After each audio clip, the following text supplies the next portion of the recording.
আসসালামু আলাইকুম সুপ্রিয় দর্শক, আমি শাকিল আর আপনারা দেখছেন বিশ্ব বাংলা কৃষি, সর্বদা কৃষকের পাশে থাকে। সুপ্রিয় দর্শক, আজকের এই ভিডিওতে দেখতে পাবেন লেবু গাছের কমন কিছু রোগ এবং তার প্রতিকার সম্পর্কে বিস্তারিত। সুপ্রিয় দর্শক, আপনার লেবু গাছে বিভিন্ন ধরনের রোগ বা পোকার আক্রমণ ঘটলে পর্যাপ্ত পরিমাণে ফলন আপনি পাবেন না।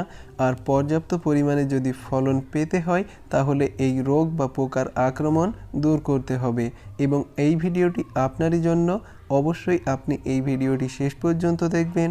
আর এই চ্যানেলে যদি আপনি নতুন হয়ে থাকেন তাহলে অবশ্যই চ্যানেলটি সাবস্ক্রাইব করবেন আর পাশের নোটিফিকেশন বেলটি অন করে দেবেন। তো চলুন সুপ্রিয় দর্শক, শুরু করা যাক। সুপ্রিয় দর্শক, এই রোগটি কমন, এজন্য এই রোগটির নাম কমন লাইম বাটারফ্লাইয়ের আক্রমণ। এই বাটারফ্লাই ডিম পাড়ে এবং তা থেকে লার্ভা তৈরি হয়, যেটা পাতা খেতে শুরু করে এবং পাতা খেতে খেতে সম্পূর্ণ পাতা খেয়ে নেয়, যার ফলে আপনার গাছটি দুর্বল হয়ে যায়। এখানে যে ডিমগুলি দেখা যাচ্ছে এটাই কমন লাইম বাটারফ্লাইয়ের ডিম এবং এই বাটারফ্লাইয়ের যে লার্ভা আছে সেটাও আমি অবশ্যই এই ভিডিওতে দেখাবো।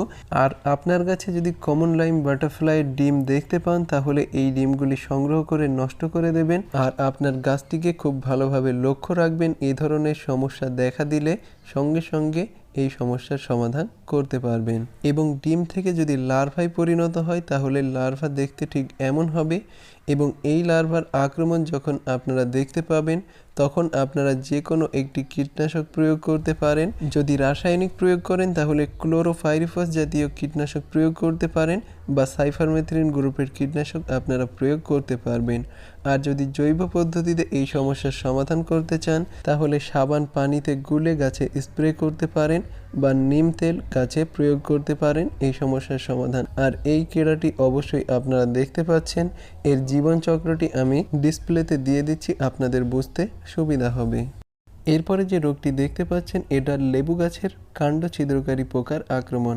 এই রোগটি প্রায় ঘটে থাকে এবং এই পোকার কীড়া লেবু গাছের ডগার মাঝখানে গর্ত খোঁড়ে এবং গর্ত খুঁড়তে খুঁড়তে প্রায় 25 মিলিমিটার পর্যন্ত উপরে উঠে যায়। আক্রান্ত ডগা মারা গেলে কীড়া দিক পরিবর্তন করে এবং নিচের দিকে নামতে শুরু করে এবং প্রায় 9 মিলিমিটার পরিমাণ সুড়ঙ্গর সৃষ্টি করে। এই রোগের প্রতিকার করতে লেবু গাছ প্রায় পরীক্ষা করে দেখতে হবে কোনো ধরনের পোকার আক্রমণ হয়েছে কি এবং মরা বা আক্রান্ত ডাল কেটে সংগ্রহ করে তা পুড়িয়ে ফেলতে হবে। এবং পোকা দমন করার জন্য ধূপন বিষ যেমন কার্বন বাইসালফাইড বা পেট্রোল ইঞ্জেকশনের মাধ্যমে ভিতরে প্রবেশ করিয়ে দিতে হবে, তাহলে এই পোকা মারা যাবে।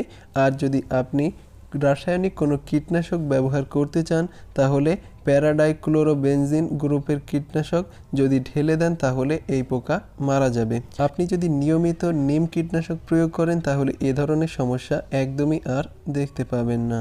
এরপরে যে রোগটি দেখতে পাচ্ছেন এটা লেবুর পাতা সুরঙ্গকারী পোকার আক্রমণ বা লিফ মিনারের আক্রমণ। এই পোকার লার্ভা অবস্থায় বেশি ক্ষতি করে থাকে। এই পোকা কীড়া রাতের বেলা লেবু গাছের কচি পাতায় গর্ত খুঁড়ে আঁকাবাঁকা দাগের সৃষ্টি করে, আক্রান্ত পাতা কুঁচকে যায়। এ ধরনের লক্ষণ দেখলে বুঝবেন আপনার গাছের লিফ মিনার বা পাতা খননকারী পোকার আক্রমণ ঘটেছে। এর ব্যবস্থাপনা নিতে হবে শীতের সময়, বিশেষ করে জানুয়ারি মাস বা ফেব্রুয়ারি মাসের মধ্যে আক্রান্ত পাতা ছাঁটাই করে পুড়িয়ে দিতে হবে বা মাটির নিচে পুঁতে দিতে হবে।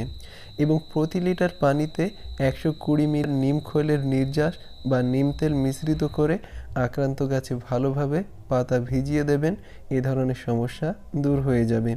এবং যদি রাসায়নিক পদ্ধতি অবলম্বন করতে চান তাহলে কার্টাপ গ্রুপের কীটনাশক প্রয়োগ করবেন, তাহলে এ ধরনের সমস্যা আর দেখা দেবে না। সুপ্রিয় দর্শক, আপনার গাছের পাতা, কাণ্ড বা ফলে যদি এ ধরনের দাগ দেখতে পান তাহলে বুঝবেন এটা লেবুর ক্যাঙ্কার রোগ। এবং পাতা সুরঙ্গকারীর পোকার দ্বারা এই রোগটি হয়ে থাকে। এই রোগের ব্যবস্থাপনা নিতে হবে ঠিক আগের মতো, অর্থাৎ এর আগে যে লিফ মিনার বা পাতা খননকারী পোকার আক্রমণ, ঠিক সেই পোকার আক্রমণেই এ ধরনের সমস্যা দেখা দেয়।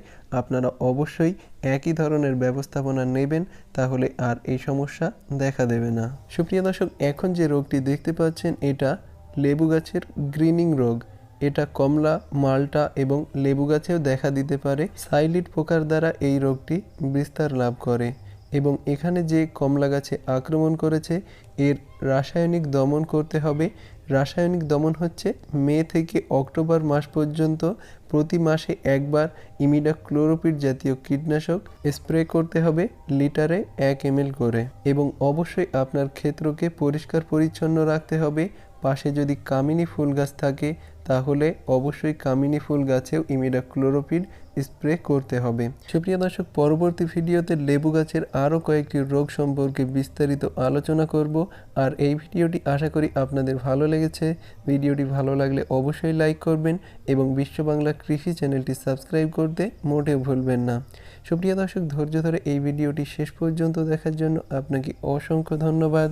থ্যাঙ্কস ফর ওয়াচিং বিশ্ব বাংলা কৃষি।